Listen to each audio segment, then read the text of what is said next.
r/Nosleep. Posted by u/Jgrupe. Check out author's novel, Beneath the Asylum. Link of the novel is in the description. I'm a world-famous stage magician. My latest trick might be the death of me. People like to use the word trick for what we do. I prefer illusion, but neither is really correct. The magic performed today, when at its best, is more akin to professional wrestling than to those cheap boxed gags you find at magic shops or in big box stores. And I mean that in the best way possible.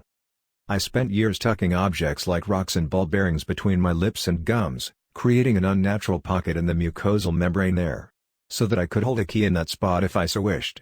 Now I have a little hole in my mouth to keep a small item safe, so I can pull it out mid-illusion and use it to break free from any bonds which might hold me. People talk about dedication. We're on stage sticking ice picks through our palms, holding our breath underwater, blindfolded and bound in a straitjacket, and people cry, "It's fake." They can't fathom the notion that someone would actually put themselves through all that for real. Just for their entertainment, no less. You have to love the job. And I mean really love it. Just look at some of the most popular stage performers and illusionists and you'll see what I mean. Everything that they do is all too real. The ice pick through the palm? Just a well-chosen piece of subcutaneous tissue, and the piece of sharpened steel slides easily through the flesh, if you know what you're doing. Kids, don't try this at home. The truth of magic is far more twisted and disturbing than you'd think. It's always been a game to the best of us. A competition. Who can take it the furthest? Who can come closest to death himself?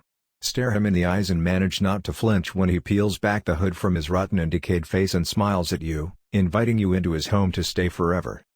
I know what you're thinking, and it's true in a way. There's no such thing as magic. Not really. Not usually. Only lunatics in black suits, pretending to be mystics, then going home afterwards and licking our wounds, applying copious amounts of antiseptic to our fresh, soon-to-be probably infected self-inflicted injuries. Don't ask me to explain why I do what I do. Why any of us don't quit and get a regular job is beyond my understanding. Except that the idea of that, to me at least, is like the idea of trying to tell a fish it should really spend more of its time on land. You know, because it's so much drier up here. I wish I could quit. But there's no way. I have way too much planned to give up now. Sure, COVID has made it difficult. But I have something planned for a virtual event.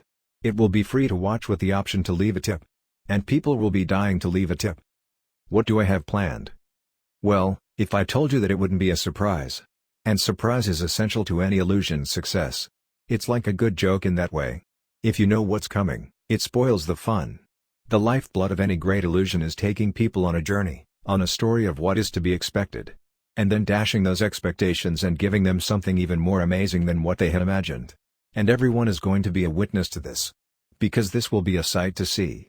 Even if it is viewed on a computer screen or a phone. What am I going to do? You're probably wondering. Well, a magician never reveals his secrets. You'll find out with the rest of them. Oh hell, I can't wait. I'll give you a little taste of what's to come. I've found a mask.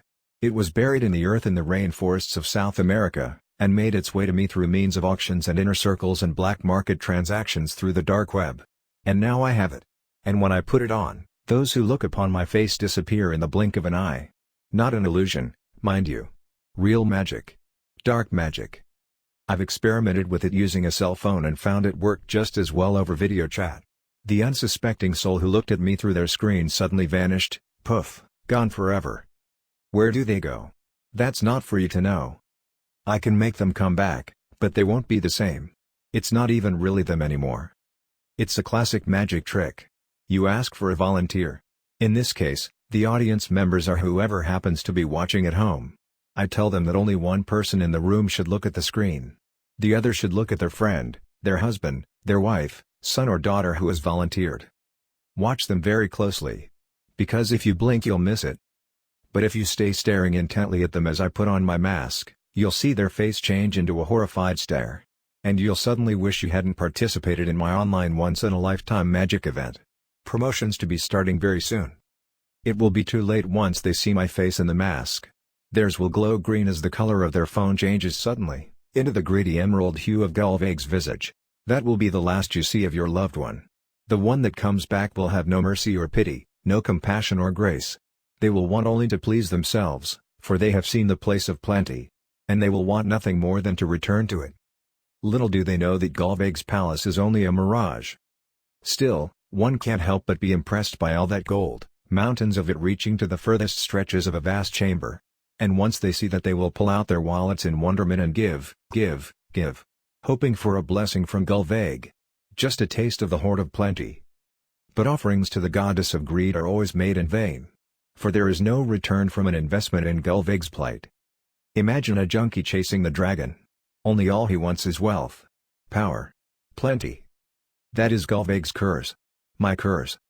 I realize it now with mounting horror. For I wanted nothing more than to see my own face reflected in the mirror while wearing the mask. I prepared myself just as I planned to for the night of my greatest illusion yet. My purple velvet suit was fresh from the dry cleaners.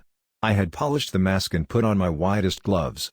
My shoes were likewise buffed to a shine, and I looked the part of the most professional illusionist the world had ever seen. Who cared that Penn and Teller never accepted any of my auditioned apes? They would see. Everyone would see what I was capable of. I stood in front of the mirror and felt it all looked perfect. Except that final touch. The mask. I had been told to never look at myself in a mirror while wearing it. But nevertheless I found my hand reaching for it on the bureau. My fingers were shaking as part of me tried to stop, but a greedy voice in my mind beckoned me to continue, to pick it up. And so I did. I put it on my face. The thing didn't need a strap to hold itself in place. It sucked onto my skin like an octopus. Clinging to me, I felt my heartbeat begin to quicken with sudden fear.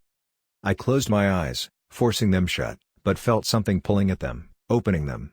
The mask was in control of everything. My shuddering head rose up and my eyes met the eyes of something else. The emerald green glare that met my gaze was not my own, and the mouth on that face in the mirror twisted into a crooked grin, showing cracked teeth and a rotting tongue inside. Pus leaked from cracked corners of the skin, and I saw that it was taking everything from me. The mask glowed green and the visage in the mirror laughed and cackled, a long-nailed finger pointing back at me in my reflection. You thought you could use the hoard of Gulveg for your own devices? You are a foolish mortal, capable of nothing close to what we gods call magic.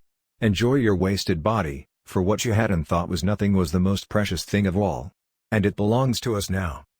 Gold is an illusion. A mirage made by men.